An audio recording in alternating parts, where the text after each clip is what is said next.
How to select multiple photos or videos on TikTok.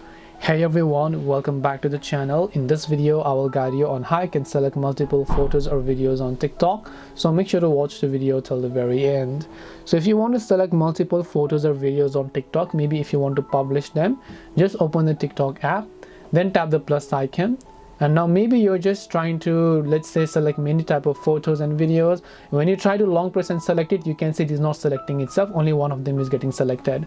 So how do I select multiple photos or videos? Well, to do that is you just missed one step, and that is to select this option at the bottom that is called select multiple. So until and unless you don't check this option, you will not be able to select multiple photos or videos. So make sure to select this, and then now just go ahead and select the images that you'd like to add here. Once done, select as much as you like, and then after that tap the next option, and those photos and videos will get successfully selected on TikTok. This way you'll be able to select multiple photos or videos on TikTok. Hope this video was very helpful. If you have got any more questions, feel free to leave them down. Thank you for watching till the end, and see you soon in the next video.